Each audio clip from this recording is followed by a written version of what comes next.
बड़े अच्छे समय में हम पहुंच रहे हैं। नवंबर 3 है आज है। बहुतों की ज़िंदगी में तो नवंबर 2 भी बड़ी कीमती होती है। लोग जानते हैं, लोग नहीं भी जानते हैं कि नवंबर 2 क्या है, नवंबर 3 क्या है, पर दोनों बड़ी अहमियत रखती है। पर हम जब बाहर निकल आते हैं, अपनी ज़िंदगी में ईमान में बढ़ते जाते हैं, तो 2 नवंबर भूल जाते हैं।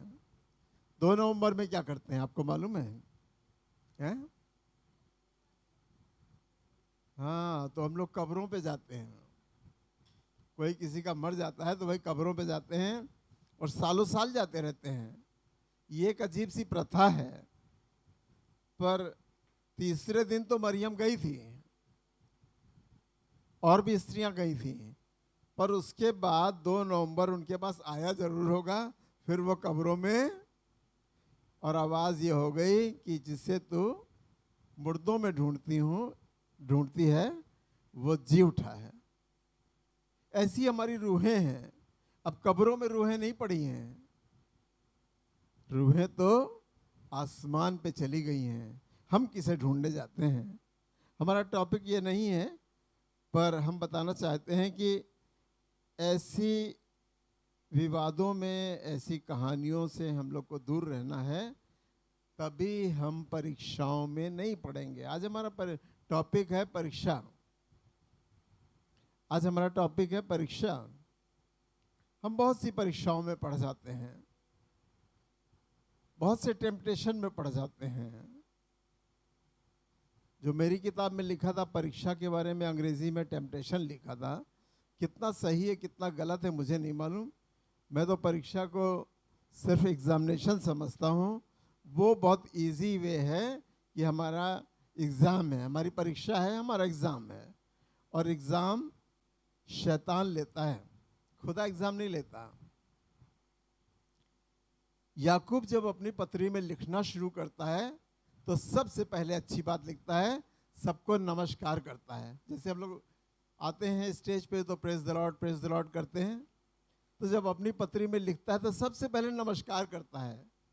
ये संबंध, ताकि आपकी आवाज़ उस नमस्कार को एक्सेप्ट करे आत्मिक रूप में, और आपके अंदर भी एक बात पैदा हो कि है याकूब, मैं भी तुझे नमस्कार करता हूं। ये माइक ठीक नहीं चलता है। पर इसके बाद लिखता है जी, तो दूसरी पद को पढ़ेंगे।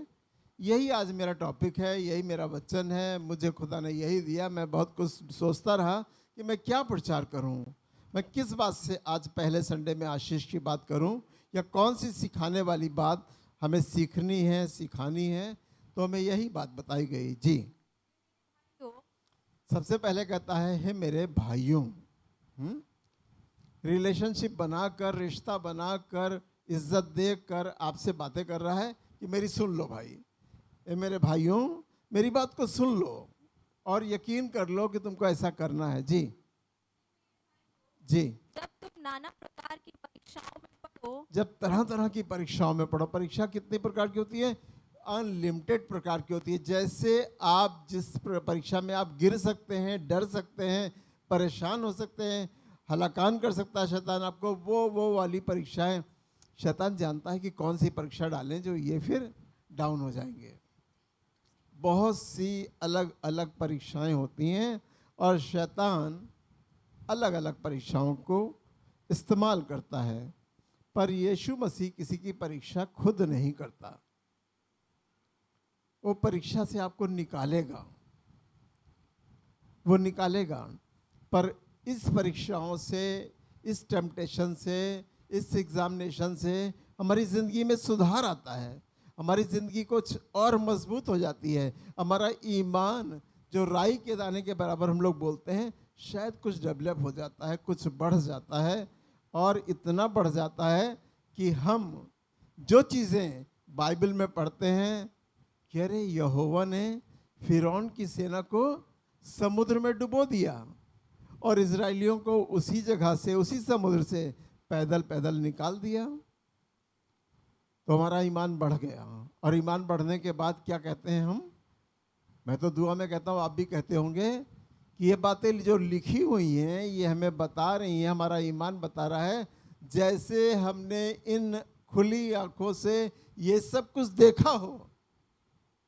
इतना बढ़िया ईमान कि हमने ये सब चीज़ें आंखों से देखी हैं कि हाँ, विश्वास इतना मजबूत होगा कि यहोवा कर सकता है। और हमने फिरौन की सेना को समुद्र में डूबते हुए तो नहीं देखा, पर ईमान की नज़रों से, ईमान की आंखों से हम कहते हैं कि हमने देख लिया। वो आग का खंभा बनकर आगे आगे चलता था, हमने देख लिया। उसने जो आश्चर्य कर्म किए वो हमने देख लिए।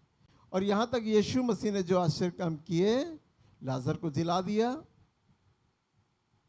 हम अपने राई के दाने के बराबर जो ईमान रखते हैं उससे कहते हैं कि मानो हमने देख लिया कि लाजर हमारे सामने जी उठा। जब हम बोलते हैं तो इतना ठोक बजाकर अपनी जुबान से बोलते हैं कि सच में उसमें कोई संदेह नहीं है, उसमें कोई संदेह नहीं है। बिना संदेह के हम बोलते हैं कि लाजर जी उठा। ये हमारे मन ने, हमारी मन की आंखों ने, हमारे हृदय की आंखों ने, हमारी आंखों ने, हमारे ईमान ने देख लिया कि लाजर जी उठा। इस बात को हम सीखने से, जब परीक्षाओं से निकल जाएंगे तो आप सिद्ध मनुष्य बन जाएंगे। और सिद्धता हो जहां आई अब क्या आप अंदर, तो समझ लिए सब चीजों को पार करते जाएंगे। जी, जब तुम नाना प्रकार की परीक्षाओं में पड़ो जी, तो इसको पूरे आनंद की बात समझो। बड़ा मुश्किल बात है ना, बहुत मुश्किल बात है, मुश्किल लगती है ना। इसको पूरे आनंद की बात समझो। अभी बाइबल की याकूब लिखना शुरू कर रहा है, आपको दृढ़ करना चाहता, आपको मजबूत करना चाहता, आपको सिखाना चाहता, आपको समझाना चाहता, कहना चाहता है कि जब तुम नाना प्रकार की परीक्षाओं में पढ़ो तो इसे पूरे आनंद की बात समझो। कभी हम सोचेंगे कि ये आनंद है? बहुत टफ बात है। बड़ा आनंद कैसे आता है? आनंद तो हम बहुत अच्छी चीजें हो जाए तब आनंद की बात समझते हैं, पर परीक्षाओं को आनंद की बात समझना एक बिलीवरी कर सकता है, एक विश्वासी कर सकता है, कोई और कर नहीं सकता। ये हमारे साथ क्यों हो रहा है? कुड़कुड़ाना, बुड़बुड़ाना हमारी आदत है। जब हमारे साथ दुख होता है, परीक्षा में पढ़ते हैं तो बड़ी मुश्किलें होती हैं, बहुत तकलीफ़ें होती हैं, बड़े परेशानी होती है। देखो हम बार बार बीमार पड़े जा रहे हैं, देखो हमारे साथ ये हुआ जा रहा है। मैं भी आजकल बोलता हूँ, अरे अभी 3 महीने पहले तो मैं दूर से सब कुछ पढ़ लेता था, अब तो घड़ी में देखता हूँ तो अरे क्या वजह, कभी कभी गलत टाइम देख लेता हूँ। अब दूर की आँख कमज़ोर हो रही है। चीज़ें बदलेंगी, पर इसे आनंद की बात समझो। उम्र के हिसाब से मूसा भी आंखें तो नहीं धुंधलाई, लेकिन आपकी आंखें जो धुंधली हो रही हैं, जो आपकी आंखों में कमज़ोरी आ रही है, जो आपके बीमारी से कमज़ोरी आ रही है, जो परेशानी आ रही है, जो तकलीफ़ आ रही है, जो मुसीबतें आ रही हैं, जो शैतान सामने खड़ा रहता है, इसे आनंद की बात समझो। जितना आप खुदा में बढ़ेंगे, शैतान उतना ही परेशान करेगा। रात की परेशानी अगर मैं बताऊं आपको, शैतान का सामना करो तो वो तुम्हारे पास से भाग निकलेगा। ठीक मैं 9:30 बजे करीब सो गया और ठीक 12 बजे टक से आँख खुली और बड़े अजीब सी बात, बहुत सी ऐसी बातें जो शैतानी बातें हैं। देखा अच्छा, तो ठीक 12 बजे, तो ये तो यीशु मसीह का टाइम है। उसने कहा जब जब आँख खुले तब तब दुआ करो। अरे मैंने बहुत बढ़िया दुआ की, मैंने आनंद मनाया दुआ में, बहुत अच्छी दुआ की। मैं जब सोया था उस समय जो दुआ की थी उस वाले वर्ड को तो ढांक दिया गया, पर इस समय कुछ और अच्छी बातें थी। 12 बजे 12:10 तक 15 तक मैंने दुआ की और फिर उसके बाद जैसे ही लेटा बस सो गया। पर जब सुबह होने लगी तो सुबह होते होते कुछ ऐसी चीज़ें दिखाई देने लगीं जो टेंशन दे रही थी, जो कमज़ोर कर रही थी, जो हमें परीक्षा की तरह से दिखाई दे रही थी। ऐसी बातें जो हम आपको नहीं बताना चाहते हैं, पर शैतान हमारे अंदर कोशिश तो कर रहा था कि आज मुझे तू कमज़ोर करेगा, लोगों को सिखाएगा। जब परीक्षा में पढ़ो तो बहुत आनंद की बात समझो। ये मत सोचो शैतान हमें सता रहा है। शैतान को अपना काम करने दो, तुम अपना काम करो, आनंद मनाओ। मैं सुबह सुबह आया और एक अच्छा गीत गाने लगा। शैतान से लड़े हैं हम सुबह 4 बजे 6 बजे तक और 5 बजे तक, उसके बाद फिर हम यहाँ आनंद मना रहे हैं क्योंकि गीत गा रहे हैं। बाइबल में लिखा है जो आनंद करना चाहते हैं वो क्या करें, भजन गाएं। तो मैं गीत गाने लगा। जब हम प्रचार तैयार करते हैं, जब हम खुदा के पास आते हैं, जब हम विश्वास में बढ़ना चाहते हैं, ईमान को बढ़ाना चाहते हैं, कुछ अच्छा करना चाहते हैं, कुछ अच्छे दिन लाना चाहते हैं कि नवंबर आ गया है, अब दिसंबर आ गया, कुछ जोश और होना चाहिए, कुछ सामर्थ्य के काम और होने चाहिए, कुछ अद्भुत काम होने चाहिए। ऐसा ना हो कि हम पीछे चले जाएं। संगति बहुत कम मिल रही है, बार बार कहीं मीटिंग नहीं हो रही है, बार बार कहीं बुलाहट नहीं हो रही, कहीं बुलाहट हो रही तो हमको शैतान डरा रहा कि तुम अपनी स्कूटी से नहीं जा पाओगे, कहीं लड़ जाओगे, तुम्हें कम दिखाई दे रहा है, लाइट तुम्हारी आंखों पे पड़ती तो परेशानी होती है, तुम बच जाओ, तुम घर में बैठो, 4 व्हीलर से जाओगे तो अकेले गाड़ी लेके जाओगे, अच्छा नहीं लगेगा। तरह तरह की बातें समझा के शैतान हमें कमज़ोर कर रहा है। पर इसे तुम आनंद की बात समझो। हमने कहा कोई बात नहीं, मैं वहाँ नहीं जाऊँगा तो अभी निकालता हूँ किताब, मैं बहुत सी बातें पढ़ता हूँ। अपनी स्टडी टेबल पे गया और पढ़ना शुरू कर दिया, कुछ समय वहाँ बिताया। शैतान ने कहा अच्छा, मैंने रोक तो लिया तुमको वहाँ जाने से, पर तुम यहाँ भी बाज नहीं आ रहे हो। अरे हम आनंद कैसे मनाएं, लोग वहाँ भीड़ में आनंद मना रहे, तो मैं आनंद अकेले मना रहा हूँ। तुम इसे पूरी आनंद की बात समझो। परीक्षा आने दीजिए। परीक्षा अब जो है, आप ना तो शैतान को दोष लगाइए ना खुदा को दोष लगाइए, पर इसे आनंद की बात समझिए। अगर जीवन जीना है तो आज से सीख लीजिए। याकूब ने शुरुआती दौर में दूसरे पद में ये बात लिखी है कि बाइबल समझो, बाद में पढ़ो, बाद में विश्वास करो, बाद में। सबसे पहले इस बात को समझ जाओ कि जब तुम्हें परीक्षाएं मिलें, तुम्हें परेशानियां मिलें, दुख मिले, तकलीफ मिले, बीमारियां मिले, कमज़ोरी मिले, शैतान सताए, अंधकार की शक्तियां तुम पर राज्य करने की कोशिश करें, तब इसे पूरे आनंद की बात समझो। तब आप जीतेंगे, हारेंगे नहीं कभी। बाइबल बताती है कि शैतान का सामना करो तो वो तुम्हारे पास से भाग निकलने का वर्ड लिखा है।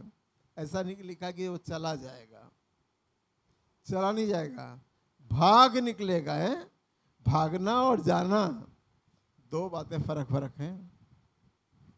भाग निकला तो हमें उत्साहित करता है, कहता चलो हम भगा देंगे शैतान को। आप भगा सकते हैं शैतान को, सामना करिए, ईमान मजबूत रखिए, टाइम दीजिए परमेश्वर को, अपना कीमती समय उसके साथ बिताइए, बाइबल पढ़ने में, दुआ करने में, वर्शिप करने में, संगति में रहिए। अब संगति को अगर छोड़ेंगे, चर्च की संगति छोड़ेंगे और सोचे कि हम घर में सब कुछ कर लेते हैं, मैं नहीं समझता। वो 25% है सिर्फ।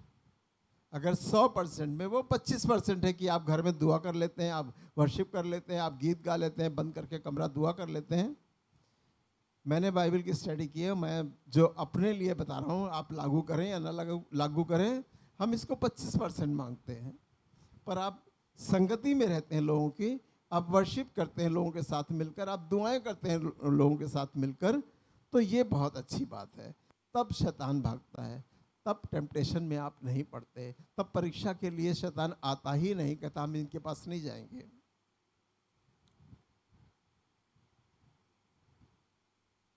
अय्यूब के पास शैतान गया ना, बहुत अमीर आदमी था। ऐसा नहीं कि खुदा हक खुदा को देता नहीं था। जो कुर्बान गाह पे चढ़ाना होता था सब चढ़ाता था, सिस्टम से काम करता था, व्यवस्था के द्वारा काम करता था। तो भी शैतान गया। पर इससे पहले कि वो जाए अय्यूब के पास, कहाँ गया? खुदा के पास गया। खुदा जान गया ये शैतान मुझसे कुछ पूछने आया है, परमिशन लेने गया था कई बार हमारे लिए भी जिंदगी में जो दुख आते हैं, तकलीफ आती है, बीमारियां आती हैं, शैतान परमिशन लेने जाता है। क्या मैं जा सकता हूँ? परमिशन मिल गया और वो चला गया। इसका मतलब खुदा आपसे, हमसे और उसकी तरह हट नहीं गया, परमिशन दे दिया। और एक परमिशन एक लिमिट में दिया। आपको भी जब परमिशन मिलता है, जब आपके पास भी परीक्षाएं आती हैं, तो एक लिमिट में आती हैं, लिमिट से बाहर नहीं होगी। आप लग रहा है कि आपको बस हम थक गए, बहुत परेशान हो गए, ये तो हमको देखो हमारे ऊपर डाल दिया गया, हमारे ऊपर परेशानी डाल दी, खुदा कुछ नहीं कर रहा है। बहुत बातें हम सोच सकते हैं, पर वो परमिशन लेकर आया। परमिशन बहुत छोटी सी थी कि ऐसा ना करना, बस जाओ देखो परख लो।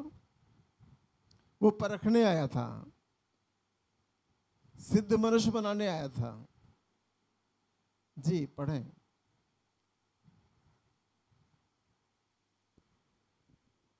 तो हम क्या करते हैं? हम सिद्ध मनुष्य बनना है तो परीक्षाओं को अपने ऊपर बुलाइए, बुलाइए नहीं, लेकिन अगर आ जाए तो उनको झेलिए, उनको समझिए, उनसे सीखिए कि हमको कैसे निकलना है इस परीक्षाओं से। बहुतों की परीक्षा हुई, कोई ऐसा नहीं बचा कि जिसकी परीक्षा ना हुई हो। पुराने नियम में तो हम देखते हैं कि खुदा ने परीक्षा ली। इब्राहिम की परीक्षा शैतान से हुई थी? नहीं नहीं, खुदा ने ली। खुदा ने इब्राहिम की परीक्षा ली। परीक्षा का कारण यह था कि इब्राहिम अपने इसहाक बेटे से बहुत प्रेम करता था। हम धन दौलत और मकान और घर और ये चीज़ें, वो चीज़ों से बहुत प्रेम करने लगते हैं। कहीं कहीं खुदा को भी इन बातों को अच्छा नहीं लगता कि ये मुझसे बढ़कर भी इससे प्यार करता है। अपनी दौलत से, अपने धन से, अपनी संपत्ति से, अपनी चीज़ों से, अपनी गाड़ी से, अपने फैमिली से। हम हमेशा इस बात के लिए तैयार रहें कि खुदा से बढ़कर कोई भी चीज़ नहीं है। ये सब चीज़ें ले भी ली जाएं तो अभी मैं खुदा के साथ बना रहूँगा। और उसने कह दिया कि अपने इसहाक बेटे को कुर्बान कर दे। एक बड़ी परीक्षा थी। ऐसी परीक्षा हमसे नहीं ली जाती है, खुदा हमसे नहीं लेता। जानता ये इब्राहिम नहीं है। इब्राहिम तो बहुत ईमान वाला था, वो उसमें नहीं गिरा। पर अगर हमारे सामने आ जाए तो शायद हम गिर जाएं। हमसे ये कहा जाए तो हम नहीं कर पाएंगे। पर खुदा हमको ऐसी परीक्षाओं में नहीं डालता जिसको हम सह ना सकें, जो मुश्किल, इतनी मुश्किल हो कि हम सह ना सकें। सिर्फ मनुष्यों की नहीं, वो अपने स्वर्गदूतों की भी परीक्षा करता है। आइए निकालें यहूदा की पुस्तक और 9वां पद। इसमें बहुत ढेर से अध्याय हैं और 9वें पद को पढ़ेंगे। यहूदा की पुस्तक, छोटी पुस्तकें ज़रा देर से मिलती हैं, ढूंढना तो पड़ता है। मैं भी ढूंढ नहीं पाता हूँ आजकल, पहले बहुत तड़तड़ निकालता था, पर अब जल्दी नहीं निकाल पाता हूँ। कुछ आंखें, कुछ चश्मा। जी। परंतु प्रधान स्वर्गदूत जी।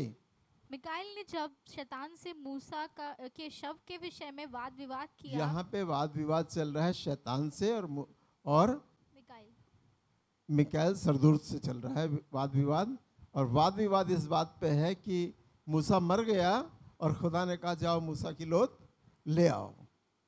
और शैतान आकर खड़ा है कि नहीं, मूसा तो मेरे हक में है, मैं ले जाऊंगा। मूसा ने शैतान का कोई काम नहीं किया, कोई बुराई नहीं की, शैतान के लायक नहीं था वो। पर शैतान आकर खड़ा है, कह रहा मूसा को मैं ले जाऊंगा, मूसा की बॉडी मैं ले जाऊंगा। और वो स्वर्गदूत भेजा गया स्वर्ग से कि नहीं, जाके लेकर आओ। जी। तो उसको बुरा भला कह के दोष लगाने का साहस ना किया। एक अच्छा काम किया कि स्वर्गदूत ने दोष नहीं लगाया। समझने की बात सिर्फ इतनी है कि दोष ना लगाने से वो परीक्षा में नहीं पड़ा। स्वर्गदूत का काम यह नहीं कि किसी पे दोष लगाए, यहां तक कि शैतान पे दोष नहीं लगाया उसने। नहीं खुदा की दृष्टि में कमज़ोर हो जाता, परीक्षा में पड़ जाता। जो काम तुम्हें करने के लिए दिया गया है सिर्फ उतना ही करो। शैतान को अधिकार नहीं था, पर आज मिकाएल स्वर्गदूत की परख थी शायद, और शैतान आकर खड़ा हो गया और दोनों की बातचीत हुई। उसमें एक अच्छी बात उसने कही जो स्वर्गदूत ने कही, यही हमें करना है शैतान के सामने। जी, पर ये कहा, ये प्रभु तुझे डांटे। प्रभु तुझे डांटे। अपने पास से शैतान को भगाइए और कहिए, शैतान से अब ये नहीं कि तुम्हें नाश कर दूंगा, मैं अग्नि जला दूंगा, तुम्हें ये कर दूंगा, मैं वो कुछ नहीं होगा, उसका फर्क नहीं पड़ेगा। आप जितनी बात बोल लीजिए, बस ये बात बोलिए कि शैतान जो तू मुझे हलाकान कर रहा है, खुदा तुझे डांटे, खुदा तुझे मारे, खुदा की तरफ से कहिए। तो देखिए शैतान चुप हो जाएगा, कहेगा ये देखो, शैतान चाहे जितनी बातें गढ़े, उनकी गढ़ी हुई बातों पर गुस्सा स्वर्गदूत ने नहीं किया। आप भी ना करिए। आपकी परिस्थितियां खराब हैं, आपके पास धन नहीं है, आपके पास दौलत नहीं है, आपके पास घर नहीं है, आपके पास गाड़ी नहीं है, आपके पास चीज़ें नहीं है, कोई बात नहीं। शैतान आपके अंदर समाया है, आपको परेशान कर रहा है, तकलीफ दे रहा, मुसीबत दे रहा, परेशान कर रहा है। शैतान को दोष मत लगाइए, अपनी तरफ से दोष मत लगाइए।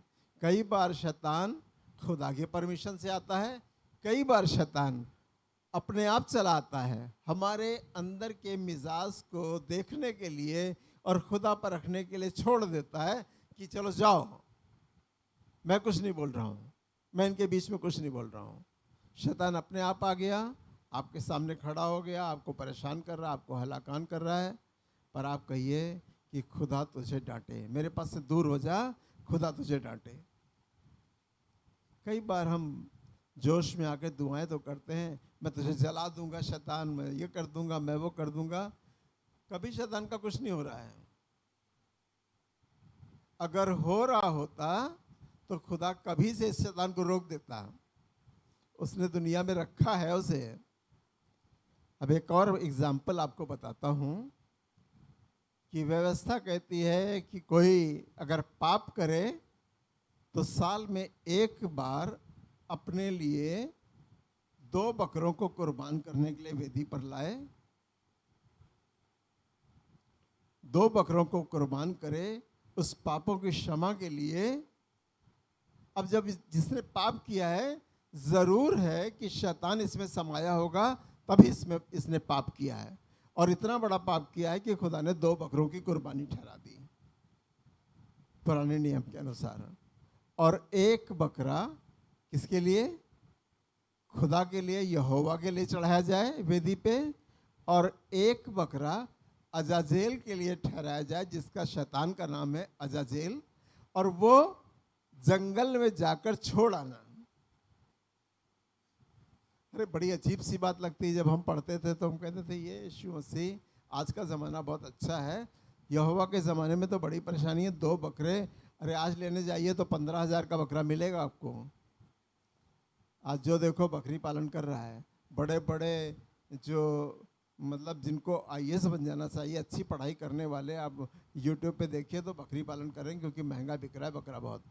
तो आप जितने का भी, उस समय भी महंगा था, और उस समय लाकर एक यहोवा के लिए कुर्बान करो, और एक को जाकर जंगल में छोड़ कर आओ जो अजाजेल के लिए, यानी शैतान के लिए। ये कुर्बानी है, वो कुर्बानी नहीं है, पर पता नहीं कैसे, क्यों, बहुत से क्वेश्चन उठते हैं हम लोगों के दिमाग में।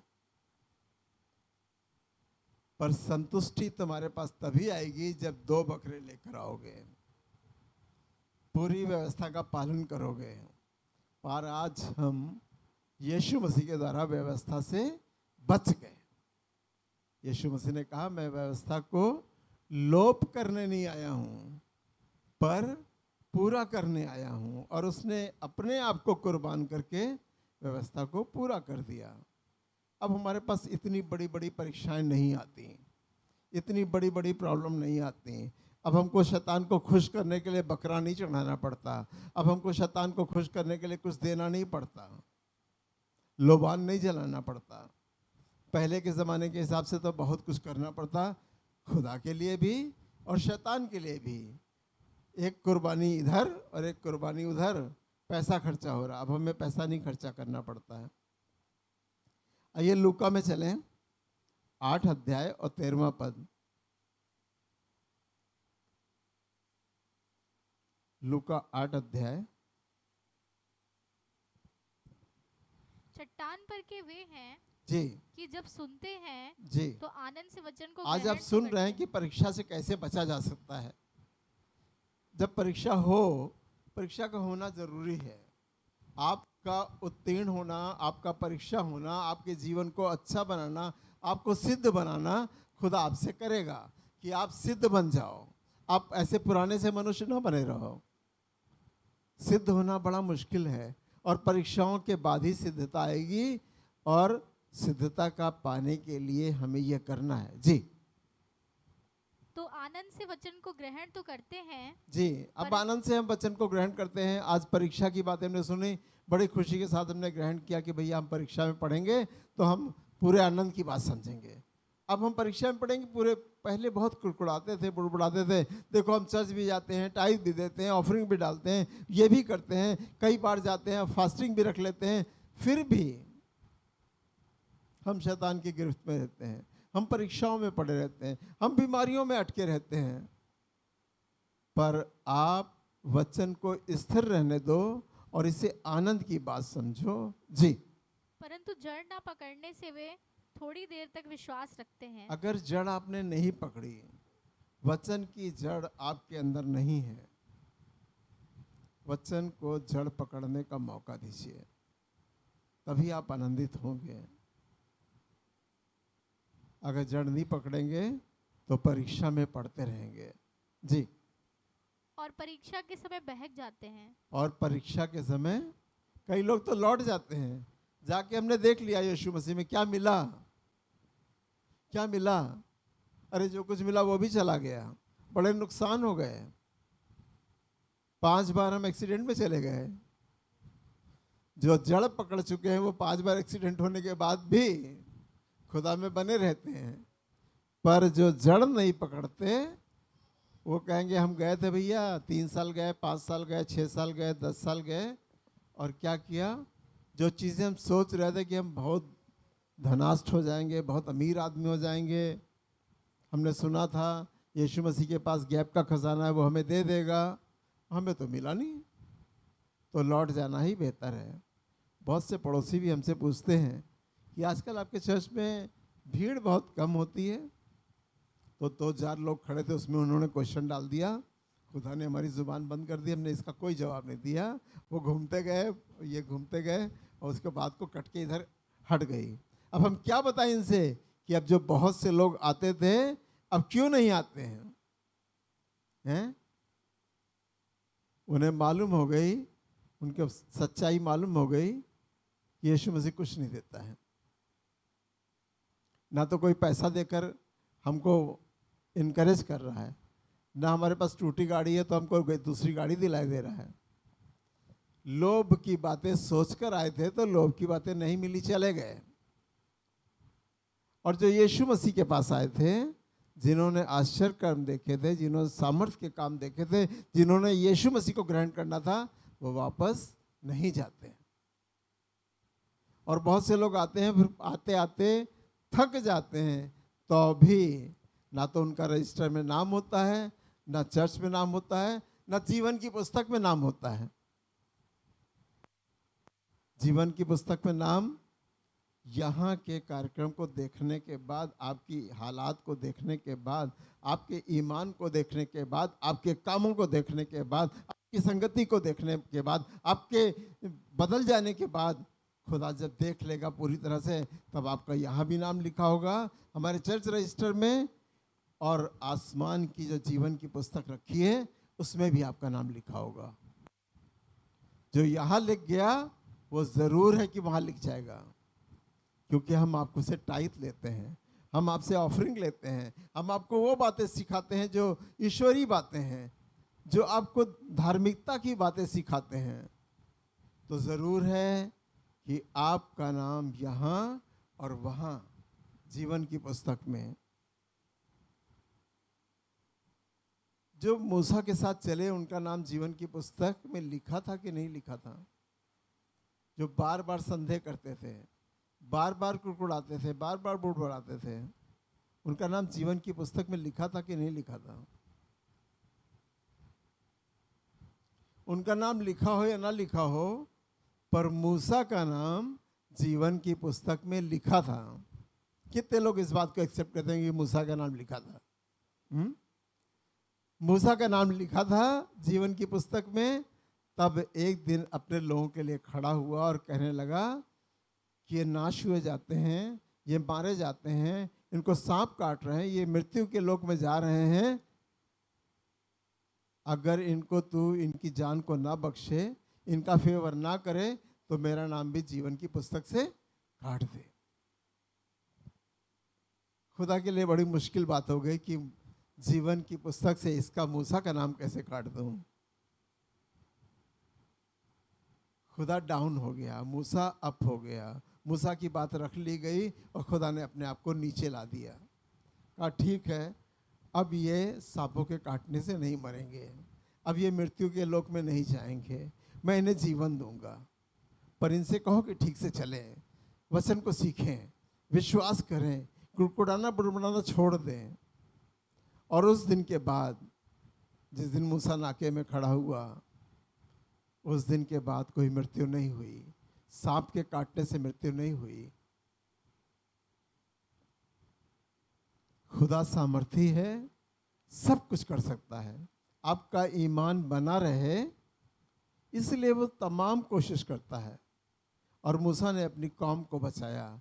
आज हम जैसे पादरी, जो और छोटे छोटे चर्चेस के पादरी हैं, उनका नाम मैं नहीं कह सकता कि मेरा नाम मूसा की तरह जीवन की पुस्तक में लिखा है कि नहीं लिखा है, क्योंकि मैं नहीं जज कर सकता, पर खुदा जानता है।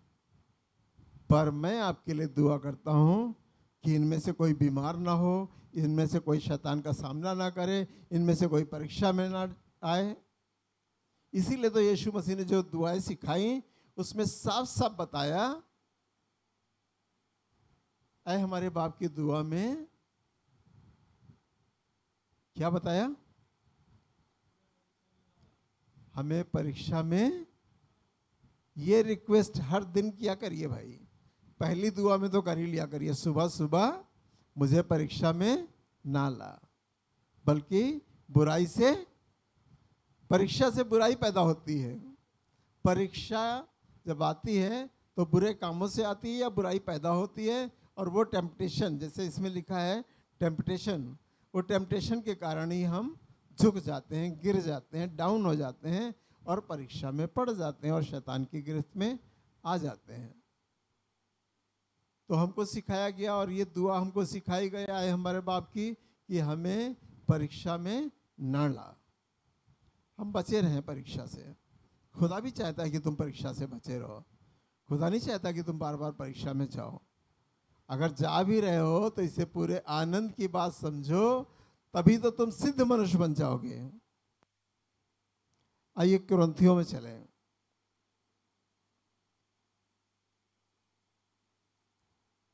पहला कुरिन्थियों 10 अध्याय और 13 पद। यीशु मसीह ने भी अपने समय में परीक्षाओं का सामना किया। दुनिया में मनुष्य बनकर आया था, और मनुष्यों के लिए तो पक्का है कि परीक्षा आपकी होनी है, आप बच नहीं पाएंगे। जब यीशु मसीह मनुष्य बनकर आया इस दुनिया में, तो उसकी परीक्षा शैतान ने ली। जिस लायक वो था उस लायक ली। आप इस लायक नहीं है कि 40 दिन भूखे रहेंगे, 40 दिन प्यासे रहेंगे। आप इस लायक नहीं है, हम इस लायक नहीं है।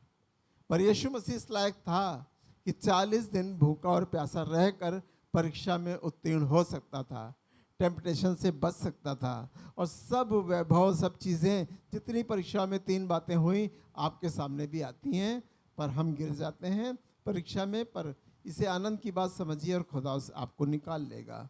पहला कुरिन्थियों 10 अध्याय 13वां पद। तुम किसी ऐसी परीक्षा में नहीं पड़े जी, जो मनुष्य के सहने से बाहर है। कितनी अच्छी बात लिखी है। हिम्मत बांधिए प्यारो, हिम्मत बांधो, आगे बढ़ो, क्रूज करो निशान, जीतेंगे हम प्यारो, हारेगा शैतान। है ये परीक्षा का एक अच्छा गाना है, प्यारो हिम्मत बांधो। अब तो गाया ही नहीं जाता है, पहले बहुत गाया जाता था।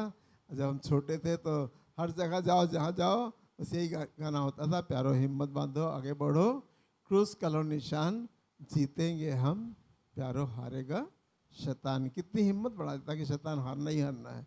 जी पढ़ें।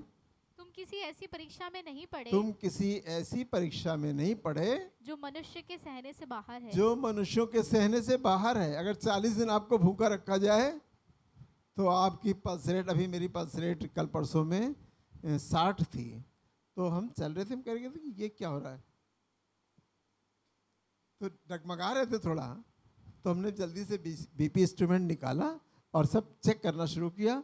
तो हमने देखा कि बीपी 135 तो कोई हाई नहीं है, और नीचे वाला 65 और पल्स 60।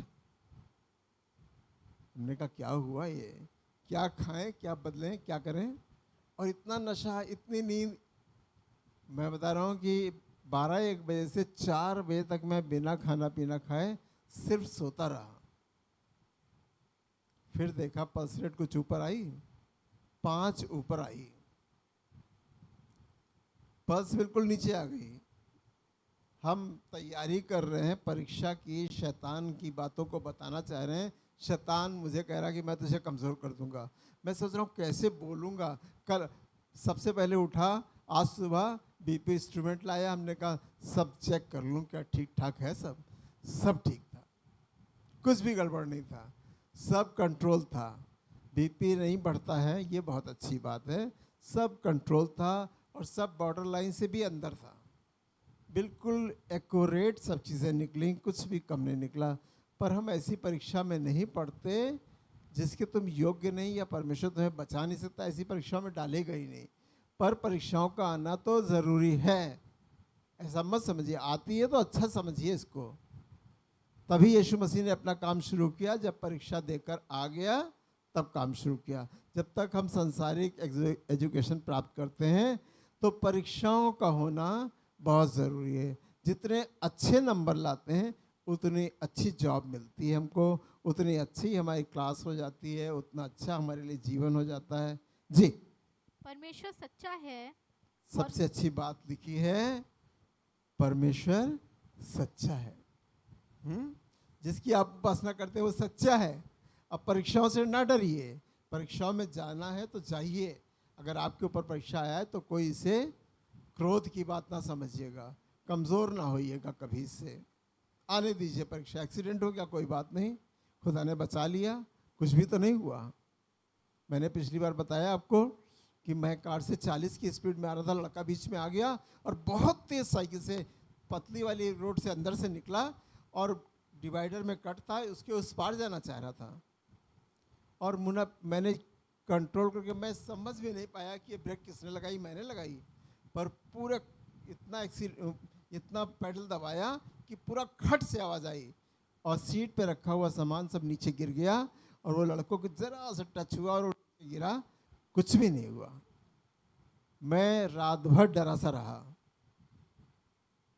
पर ये शैतान परीक्षाओं में ले जाएगा, पर आप इसे पूरे आनंद की बात समझिए। जी, वो तुम्हें सामर्थ्य से बाहर परीक्षा में ना पढ़ने देगा। वो तुम्हें सामर्थ्य से बाहर, जो तुम्हारी सामर्थ्य है, जितना तुम्हारा ईमान है, राई के दाने के बराबर ईमान है, उससे ज़्यादा वो परीक्षा में नहीं पढ़ने देगा। वो मुसीबत नहीं डालेगा, वो परेशानी नहीं डालेगा, वो बीमारी नहीं डालेगा। शैतान तो आपको बरगलाता है। आजकल तो डॉक्टर आपको बरगलाते हैं। छोटी सी परेशानी, खाली आप चले जाओ कि बीपी हाई है, तो बीपी हाई भैया, मैं कहता हूँ बाल्टी में दोनों पैर, टब में पैर डालो और पानी भर लो, कुछ देर खड़े रहो, बैठ जाओ, उसके बाद ज़रा नाप के दिखाओ। अगर आप डॉक्टर के पास पहुँच गए तो क्या करेगा, लिखना शुरू कर देगा। ये लीजिए, टेस्ट करवा लीजिए, टेस्ट करवा लीजिए। हाँ, टेस्ट करा लीजिए। जब मैं शुगर का टेस्ट करना चाहता, हमने कहा शुगर का टेस्ट नहीं, 3 महीने 6 महीने वाला। हमने कहा नहीं, हम तो 6 महीने से देख रहे हैं हमारी शुगर बढ़ी है, हमको मालूम है, आप बढ़ी बता दो कि क्या फ़ायदा है, क्या C1 होता है, क्या होता है, वो हो गया, लो भैया तुम 7वें नंबर पे आ गए, हम 7वें नंबर पे चल रहे हैं, हमको मालूम है। हंसने लगा। आपकी जब डॉक्टर को दिखाने गए, हमने कहा कि ये टेस्ट वो टेस्ट, उसने बताने लगा। हमने कहा नहीं, अभी मैं एडमिट हुआ था, सारे टेस्ट करा लिए, सब बहुत बढ़िया हैं। हंसने लगा, कहने लगा आपके कोई टेस्ट नहीं होंगे, अगर आप जाइए तो छोड़ेगा नहीं वो आपको, वो सारे टेस्ट, और बाद में ऐसे पन्ना पलटेगा। 6 महीने 4 महीने पहले मैं धोखा खा गया। नाम से अपनापन समझते हैं कि डॉक्टर इतना है, जानने वाला है, उसने लिख दिया 2600 के टेस्ट। हमने कहा ठीक है भाई, बहुत दिन के बाद करा रहे हैं, करा लिए। जब उसकी पैथोलॉजी से नहीं कराए तो कहने लगा आपने वहाँ से करा लिए। हमने कहा हाँ, कहीं और से करा लिए। देखा उसने सब ठीक तो है, तो आपने क्यों कराए थे? क्या मेरी शक्ल से नहीं मालूम हो रहा था कि तुमको सब ठीक निकलेगा? 2600 देना मुझे कितना कठिन लगा, पानी में चले गए। खाली ये डॉक्टर चोर है, आज का डॉक्टर चोर है।